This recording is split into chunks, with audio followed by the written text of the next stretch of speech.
I have an assistant with me today that might get loud, but I want to talk to you about 4 reasons why you should not be going into a calorie deficit or you should not be focusing on weight loss. I know that most people start their health, their fitness, their nutrition journey with a focus of weight loss. And while it gets people started, sometimes that's not the best place to start. And it's not the end all be all to our sustainable health journey. Weight loss phases are short phases in the bigger picture when we're looking at overall health. And so there are some reasons why I believe that people should not just jump into a calorie deficit. And this will depend on so many different factors. We're going to talk about that in a second. It doesn't just mean for people who are just starting their health and fitness journey. It could be somebody that's in the middle of their health and fitness journey. These are some reasons why I believe that it would be more productive to stay out of a calorie deficit than go into a calorie deficit. So, for the first reason is if you have a bad relationship with food, if you have all of these food rules, if you fear food, if you've been binging on food, all of these things need to be addressed before you go into a calorie deficit. We tend to think that a calorie deficit is going to fix all of our problems, but in reality, if we don't work on our relationship with food before we go into a calorie deficit, we're going to have a really hard time while we're in that calorie deficit.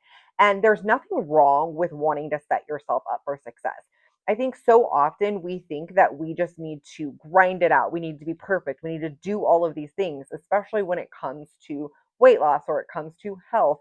And the truth is the more you can set yourself up for success, the easier this journey is going to be, the more enjoyable the journey is going to be, and the longer you're going to be able to sustain your results. And that should always be a top priority is sustainability, being able to achieve the results and keep the results, not continuing to go into a cycle of yo-yo dieting. So if your relationship with food is just wonky for whatever reason, we live in a society that creates this on a daily basis. If you look anywhere online, you're going to see people fear mongering food and all of these different things. It's time to work on that relationship with food before you actually go into a calorie deficit. Now, the second reason I would say that people should not go into a calorie deficit is if you're having actual hormone issues. And let me say very loud and clear, these need to be actual hormone issues, not just habit issues. So if your habits are, if you do not already have healthy habits, like a solid base of healthy habits where you're kind of eating a balanced nutrition. Maybe you're getting in some movement. You're focusing on rest and recovery. You're getting good sleep. Like all of those things matter all of the time. No matter what stage you're in your health and fitness, the basics win all of the time. However, hormones can make things a little more challenging. So if you've gone to the doctor, you've gotten your labs done, I highly suggest doing that. I know that it's not always accessible to everybody, but instead of spending $1 million, not $1 million, but hundreds of dollars each month on these random supplements, take that money and go get your labs done so that you can see what's going on. And if you're having hormone issues, it's probably not a good idea for you to dive into a calorie deficit. Let's work on stabilizing these hormones and getting healthy before we actually try to lose the fat. Because when we go into a calorie deficit, we're actually putting more stress on our body and our hormones, and we don't want to continue to make things worse. I would rather you make things better first, and then let's focus on the fat loss. Now, the third reason I would not go into a calorie deficit is if your calories are already low. So if you have been eating kind of lower calories for a long period of time, and maybe you're like at a plateau, you were in a fat loss phase, and you were working towards weight loss, but your body has adjusted. The cool thing about our bodies is they want to return to homeostasis. And so when we hit a plateau, because it's inevitable that you're going to hit a weight loss plateau, no matter who you are, like every single person that goes on a weight loss journey is going to hit a weight loss plateau at some point. And the way that you break that weight loss plateau is you lower calories and you increase your movement, because we need to create more of a calorie deficit in order to get your body to shed more fat, to shed more weight. But if we're already at a super low calorie range and we've been there for a while and we're consistently hitting those calories, it may be time to bump that up and kind of go into maintenance for a little bit. Let our body recover, let our body get back to homeostasis. let our metabolism kind of get to a better place where we can eat more food while maintaining the weight that we're at, focus on that for a bit, and then go back into a calorie deficit. I think this is the most sustainable approach, is when you are doing short sprints of fat loss phases and then short and like a little bit longer sprints of maintenance phases. This is how I broke the cycle of yo-yo dieting. Instead of trying to lose weight as quickly as possible, doing all of these crazy things to get there as quickly as possible, which would wreck my hormones, wreck my mental health, just wreck my relationship with food, all of those things.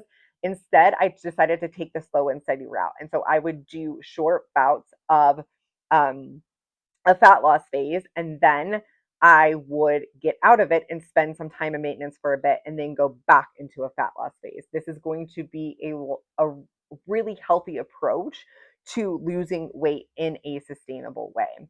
Now, the last thing that I would say is, if you have a schedule that is crazy and you have a lot of things going on in your life, it may not be the time to go into a calorie deficit.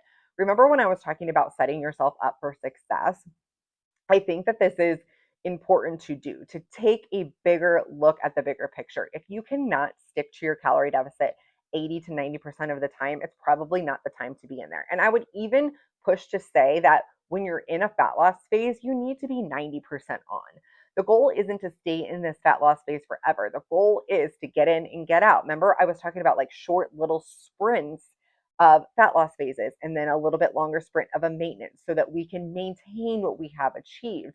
And so if we're looking at the calendar and your kids have a bunch of sports going on, maybe you have some vacations, you're going to be out of town, you have a work thing, the holidays are coming up, whatever it may be, it's not like you're not using as an excuse to not focus on your health, because you can still be tracking your food, getting your workouts in, going for walks, focusing on rest and recovery, even when you're not in a calorie deficit. In fact, this is how you maintain your weight loss. It just means that you're not focusing on making that scale go down, and you're not putting that extra stress on your body and your mind while being in a calorie deficit.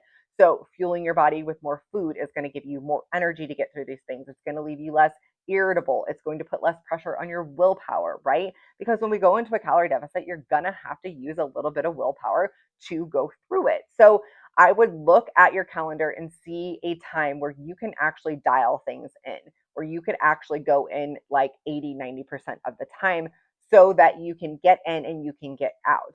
I would rather you do that in short periods of time than try to push through during busy seasons of life. And then what happens is, like, you start to feel like a failure. You start to feel like something is wrong with you, when in reality, it's just we didn't set ourselves up for success. So those are the reasons why I wouldn't go into a calorie deficit. Again, I think it's important to remember that a fat loss phase and a calorie deficit is just a period of time when we're looking at overall health. You still want to build solid, sustainable habits that are going to support sustainable health for a long period of time, that you're going to be doing on a daily basis. And even just taking time to do a habit building phase where you're not maybe necessarily focusing on weight loss, but you're focused on building these habits up, is going to take you so much further in the long run than just trying to force a fat loss calorie deficit phase for a long time.